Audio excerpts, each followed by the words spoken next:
প্রস্তাবিত বাজেট 2026 এবং 2027 গাজীপুর সিটি কর্পোরেশনের 2026 এবং 27 অর্থ বছরের বাজেটের আয় ৫,১০২ কোটি ৩৫ লক্ষ ৮,০০০ টাকা এবং ব্যয় ২,৪৮০ কোটি ৪৭ লক্ষ ৫০,০০০ টাকা। সম্মানিত সুধী, এই শহর আমাদের সকলের, নগরবাসীর সহযোগিতা ও সচেতনতায় আমরা অনুপ্রাণিত হব। সকলের প্রতি অনুরোধ, নগরবাসী নিজেরাই নিজেদের শহর পরিষ্কার রাখার চেষ্টা করবেন। সাংবাদিক ভাই ও বোনেরা, সার্বিক কর্মকাণ্ডে আপনাদের গঠনমূলক আলোচনা প্রত্যাশা করি।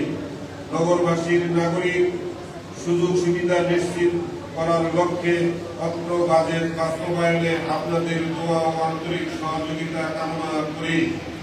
বাজেট অনুমোদনে সিটি কর্পোরেশনের পরিচালনা পরিষদের সকল সদস্যবৃন্দ, কর্মকর্তা কর্মচারীবৃন্দ এবং সকল আঞ্চলিক নির্বাহী কর্মকর্তা, বিভাগীয় প্রধানদের আন্তরিক ধন্যবাদ ও কৃতজ্ঞতা জানাচ্ছি।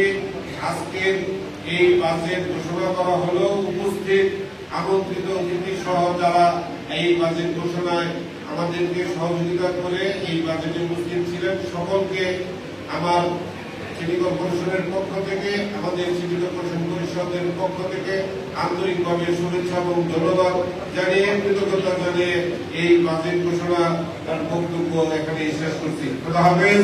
বাংলাদেশ জিন্দাবাদ। সকলকে ধন্যবাদ। আজকে ৫,১০২ এবং ৫,১০২ কোটি ৩৫ লক্ষ ৮,০০০ টাকা যে বাজেট ঘোষণা করেছেন, এর জন্য গাজীপুর সিটির মাননীয় প্রশাসক সহ সকল নেতৃবৃন্দকে আমরা গাজীপুরবাসীর পক্ষ থেকে আন্তরিক ধন্যবাদ এবং কৃতজ্ঞতা প্রকাশ করছি। আমাদের এই গাজীপুর সিটি কর্পোরেশনের মাননীয় প্রশাসক সহ আমাদের ৫৭টি ওয়ার্ডে যে ৫৭টি খেলার মাঠের প্রস্তাবনা আমাদের প্রজাতন্ত্রী বাংলাদেশ সরকারের মাননীয় প্রধানমন্ত্রী জনাব তারেক রহমান তিনি ঘোষণা দিয়েছেন এবং এর জন্য আমাদের আজকের এই প্রশাসককে ধন্যবাদ জানাই। আমি কোনাবাড়ি গাজীপুর নিটিং মালিক অ্যাসোসিয়েশনের সম্মানিত সাধারণ সম্পাদক এবং আমি ৯ নম্বর ওয়ার্ডের একজন বাসিন্দা। আমার এই কোনাবাড়ি থানায় ঢুকতেই আমরা বিশাল একটা ময়লা ভাগাড় দেখতে পাই, যেটা আমাদের কোনাবাড়িতে ঢুকতেই আমরা ময়লার গন্ধ নিয়ে ঢুকি। আগামী বাজেটে ইনশাআল্লাহ আমরা আশা করব আমাদের এই রাস্তার পাশে কোনাবাড়িতে ঢুকতে যে ময়লার ভাগাড়টি, এটা নিয়ে আপনি একটি সুষ্ঠু পরিকল্পনা করবেন, যেন আমরা কোনাবাড়িবাসী মানুষ স্বাগতম করে সুগন্ধ দিয়ে, আমরা যেন স্বাগতমটা ময়লার গন্ধ দিয়ে না করি।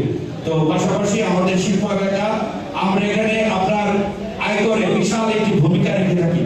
তো সেখানে আমাদের কোনাবাড়িতে কোনো সরকারি হাসপাতাল নেই, যে একটি হাসপাতাল আছে আপনার অঞ্চল সাথে, সেই হাসপাতালটিকে আরেকটু বড় করা যায় কিনা এই বিষয়টি দেখবেন। ধন্যবাদ প্রশাসন সকলকে। আসসালামু আলাইকুম।